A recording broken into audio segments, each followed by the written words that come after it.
He's back! Hello everyone, today we're going to be doing Pearson Edexcel A-Level Music Technology, Component 3, Listing and Analysing. This is a 2023 past paper, and we'll just be going through it and answering the questions. The total mark for the paper is 75, so we're just going to be going through it and answering the questions. Alright, let's get started.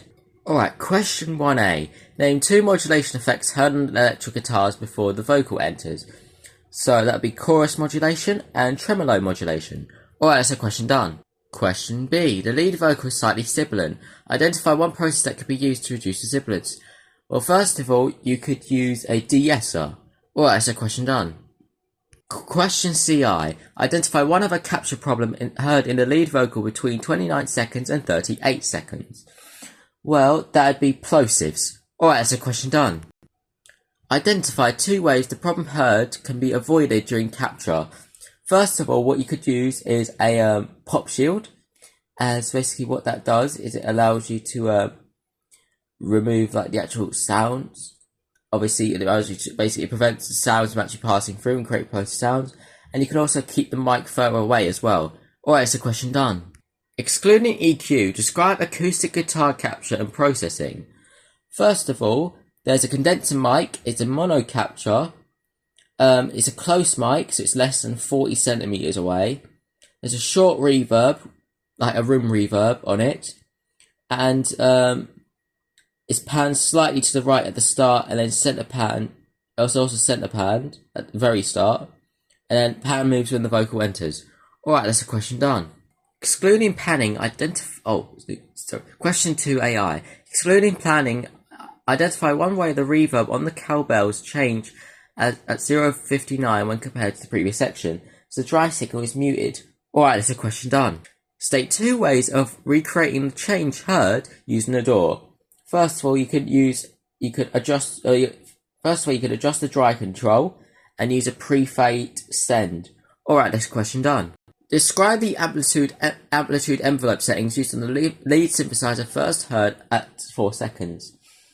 Well, there's a fast attack, no obvious decay, and there's a short release. Alright, that's a question done. Describe how a vocoder works.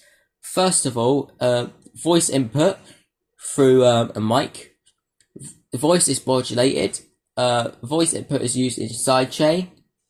You press a key on the synthesizer at the same time as singing, so a synth instrument sound is filtered by the voice, and so the vocal sounds robotic or synthesized.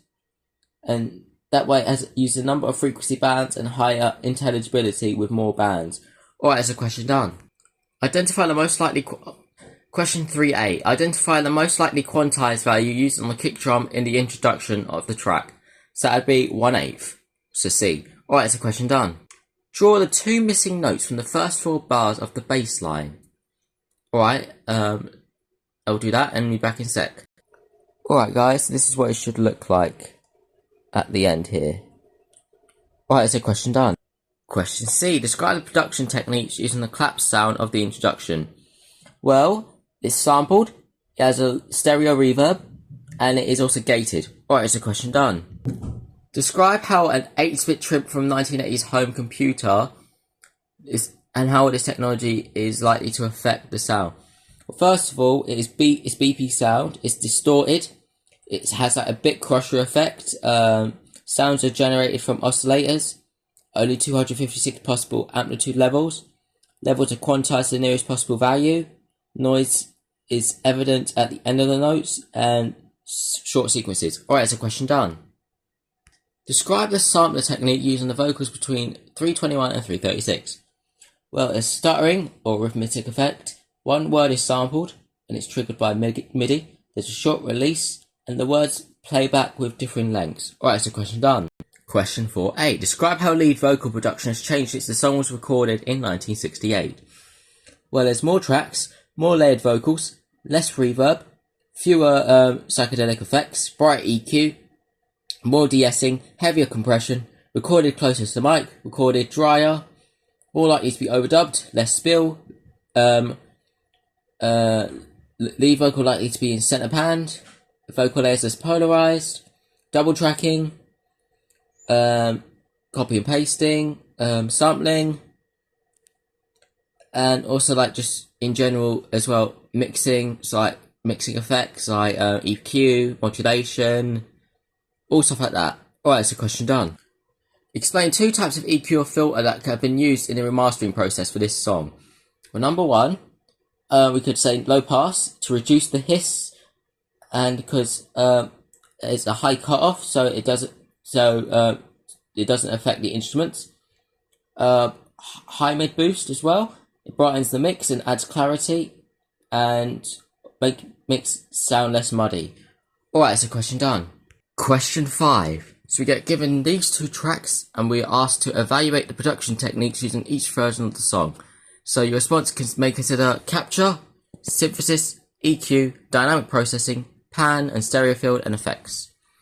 Alright, so for capture, for the first version, Van Halen from the 1983 one uses tape to record it, electric and acoustic instruments, parts recorded in booth, close miking, some parts are double tracked, drums may have been recorded in natural acoustic, drums have separate microphones, and kicks are louder than overheads, and then the tray fades out. Well, in the new version, it's a DAW era, so it may have used analog mixer, all acoustic instruments. In some were recorded together, recorded in a large room, spot mics and more ambient mics, stereo pairs of mics as well. For synthesis, analog synthesizer for the first one, playing chords, a string pad. For the second one, there's no synthesized parts at all. Mixing and processing. So the first one has bright hi-hats, bass guitar relatively thin, and the snare is punchy.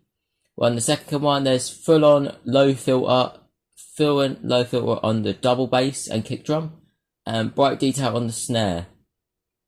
Alright, that's a question done. Question 6. This song above uses lo-fi and retro production techniques to degrade the sound quality and simulate earlier recording errors. Evaluate the use of lo-fi and retro production techniques with the actual song, and the wider impact that lo-fi and retro production techniques have had on recorded music. That's for 20 marks. So, constricted EQ, which lacks high frequencies, and so it's heavy on mid frequencies, which makes it muddy. Guitars are most effective as it simulates an old recording media and gives contrast with hi-fi and parts production. There's vocal EQ full range. Moves the vocal forwards, gives contrast with a lo-fi parts of production. Tape changing speed, there's a wow, flutter, tape stretch, which gives pitch modulation, sounds like a cassette tape. Fret noise, which gives a rough and ready raw approach. Clipping, distortion on vocal. Driving tape too hard. Gritty, harsh, adds power, adds sustain. And also saturation, so peaks cause breakup. Tape emulation plugging, harmonic, simulates old recording media.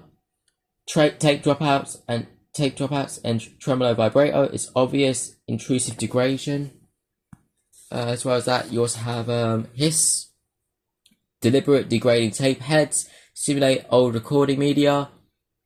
Hiss sample, perhaps using incorrect gain. Pan to one side, mimics brown tracks. Spring reverb, murky mid-range, limited high frequencies, mono guitar reverb. Yeah, basically all that. And then some other things as well. Alright, and that's that paper done. Thank you guys for watching. This has been That Revision Boy. I'll see you guys next time.